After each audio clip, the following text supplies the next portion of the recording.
सबको लगता है कि पश्चिम बंगाल चुनाव के दौरान योगी के सिंघम ने बहुत अच्छा काम किया था, लेकिन दोस्तों इसी बीच जो है सुप्रीम कोर्ट में यूपी के सिंघम की मुश्किलें जो है बहुत ज़्यादा बढ़ गई हैं। जी हाँ दोस्तों, लेकिन सबसे बड़ा सवाल उठता है कि आखिर उनके ऊपर ऐसा कौन सा आरोप लगा दिया है, ऐसा कौन सा उन्होंने गलती कर दिया है कि अब मामला भाई साहब सुप्रीम कोर्ट में पहुंच गया है। आइए देखते हैं कि आखिर उनके द्वारा ऐसा कौन कौन सा बयान दिया गया था जिसकी वजह से भाई साहब उनको जो है सुप्रीम कोर्ट में मुश्किलों का सामना करना पड़ रहा है। लेकिन उससे पहले देख लेते हैं कि आखिर सिंघम आखिर हैं कौन। दोस्तों जैसा कि आप सभी को पता होगा कि अजय पाल शर्मा के नाम से भी इनको जाना जाता है। इनका असली नाम जो है अजय पाल शर्मा है और इस समय इनकी पोस्टिंग जो है प्रयागराज में हुई है, मतलब इलाहाबाद में हुआ है। और इनके नाम जो है अभी तक 300 से ज्यादा एनकाउंटर इन्होंने अभी तक किया है। इसके अलावा जो है इनको स्पेशलिस्ट, एनकाउंटर स्पेशलिस्ट के नाम से भी जाना जाता है, जैसा कि आप सभी को अभी तक पता भी हो गया होगा। लेकिन आइए देखते हैं कि आखिर पूरा विवाद कहां से शुरू हुआ था और इसकी वजह से भाई साहब अब जो है मामला सुप्रीम कोर्ट में पहुंच गया है। दोस्तों जैसा कि आप सभी को पता होगा कि पश्चिम बंगाल चुनाव के दौरान उनको जो है जो chief election commission of India है, मतलब चुनाव आयोग हैं, ज्ञानेश कुमार, उनको जो है भाई साहब उनकी पोस्टिंग जो है करा दी जाती है पश्चिम बंगाल चुनाव के दौरान, जिस प्रकार से हिंसा और मारपीट की घटनाएं लगातार देखने को मिल रही थी। और इसी पर काबू पाने के लिए भाई साहब यूपी के सिंघम को मतलब बुला लिया जाता है और वहां पर दक्षिण 24 परगना जो जिला है पश्चिम बंगाल का, वहां पर जो फाल्टा विधानसभा क्षेत्र है वहां पर मतदाताओं को डराने और धमकाने की ऐसी खबरें आ रही थी। और वहीं पर भाई साहब अपने जो केंद्रीय पुलिस बलों के साथ जो है अजय पाल शर्मा IPS वहां पर पहुंच जाते हैं और वहां पर जो जहांगीर का घर रहता है वहां पर सामने खड़े होकर उनको चेतावनी देते हैं और कहते हैं कि आपके द्वारा जो खबरें आ रही हैं कि आपके समर्थकों द्वारा धमकाया जा रहा है, मतदाताओं से वोटर कार्ड जो है छीना जा रहा है, तो ऐसे में आप पर जो है बहुत बड़ा कार्रवाई किया जा सकता है। और इस प्रकार की चेतावनी जो है दिया गया था। और इसी बात को लेकर भाई साहब TMC जो है बुरी तरीके से भड़क जाती है और कहती है कि हमारे जो है वहाँ के आदमियों को जो है धमकाने का काम जो है किया गया है, यह जो है मौलिक अधिकार का एक प्रकार से उल्लंघन है, क्योंकि दबाव IPS अजय पाल शर्मा के द्वारा बनाया जा रहा था, जिस प्रकार से उसमें कहा जा रहा है कि मौलिक अधिकार का उल्लंघन हो रहा है। और इसी वजह से वो अब मामला भाई साहब सुप्रीम कोर्ट में पहुंच चुका है। इतना ही नहीं दोस्तों, जो TMC के समर्थक थे, मतलब जो संविधान का आर्टिकल 226 यह कहता है कि अगर आपके मौलिक अधिकार का उल्लंघन होता है तो आप सीधा भाई साहब हाई कोर्ट जा सकते हैं। और इसी पावर का इस्तेमाल करते हुए जो कलकत्ता हाई कोर्ट में याचिका दायर की गई थी अजय पाल शर्मा के खिलाफ और उन पर जो है कार्रवाई करने की मांग जो है TMC द्वारा किया गया था, लेकिन भाई साहब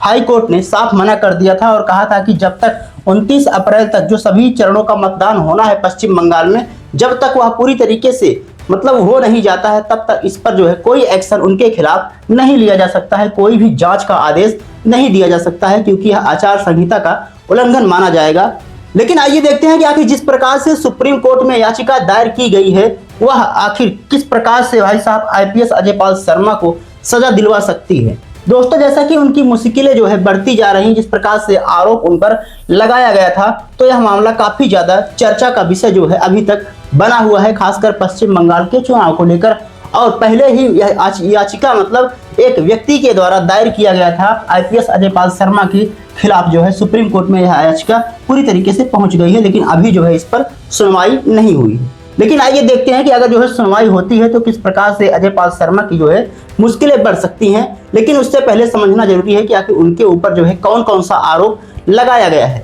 जैसा कि संविधान का अनुच्छेद 32 यह कहता है कि अगर आपके मौलिक अधिकार का किसी भी तरीके से उल्लंघन होता है तो आप जो है सुप्रीम कोर्ट सीधा जा सकते हैं। और इसी पावर का इस्तेमाल करते हुए जो याचिका करता था उसने भाई साहब कहा कि जो जनहित याचिका दायर की जा रही है इससे जो है मौलिक अधिकार का उल्लंघन हुआ है IPS अजय पाल शर्मा के द्वारा, और उनके खिलाफ इसी पावर का इस्तेमाल करते हुए सुप्रीम कोर्ट में अब जो है मामला दर्ज कराया जा चुका है। लेकिन उससे पहले समझना अब जरूरी हो जाता है कि आखिर उनको जो है किस प्रकार की सजा हो सकती है। लेकिन उससे पहले समझना जरूरी है कि उन पर जो है कौन कौन से आरोप जो है तृणमूल कांग्रेस यानी कि TMC द्वारा लगाया गया है। दोस्तों जैसा कि सबसे बड़ा आरोप जो लगाया गया है वह निष्पक्षता को लेकर लगाया गया है और कहा गया है कि IPS अजय पाल शर्मा मतलब सिंघम जिस प्रकार का रवैया अपना रहे हैं वह पक्षपातपूर्ण है, वह बीजेपी के समर्थन वाला कार्य करते हुए दिखाई दे रहे हैं। और कई बार तो भाई साहब जो है पक्षपातपूर्ण कार्य होते हुए भी कई लोगों को जो है बिना वारंट के जो है तलाशी लेने का भी आरोप लगाया गया है और महिलाओं के साथ जो है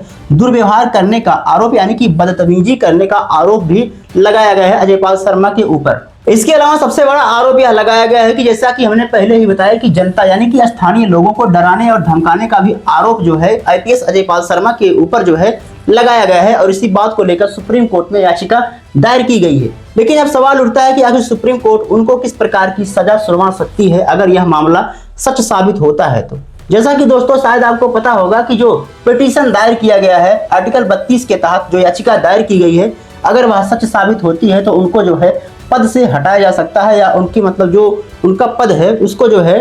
कम किया जा सकता है, मतलब निचले स्तर पर उनको लाया जा सकता है। इसके अलावा जिस प्रकार से पश्चिम बंगाल चुनाव के दौरान जिस प्रकार से अंजाम दिया गया था, कई बार दंगे और हिंसा की खबरें आई थी, तो उसको लेकर जो है बहुत ज्यादा कड़े रुख अजयपाल शर्मा के द्वारा अपनाया जा रहा था और कहा जा रहा था कि जनता को डराने और धमकाने का कार्य जिस प्रकार से किया जा रहा है उस पर जो है सख्त एक्शन लिया जा सकता है। मतलब दोस्तों कुल मिलाकर साफ है, अगर उनका जो एक्शन था अगर वह सच में गलत साबित होता है तो शायद जो है उन पर कोई एक्शन सुप्रीम कोर्ट ले सकता है। अब देखना यह होगा कि सुप्रीम कोर्ट आखिर इस पर क्या फैसला लेता है, आपके हिसाब से क्या हो सकता है, कमेंट बॉक्स में जरूर बताइएगा। मिलते हैं अगली वीडियो में, तब तक के लिए जय हिंद जय भारत।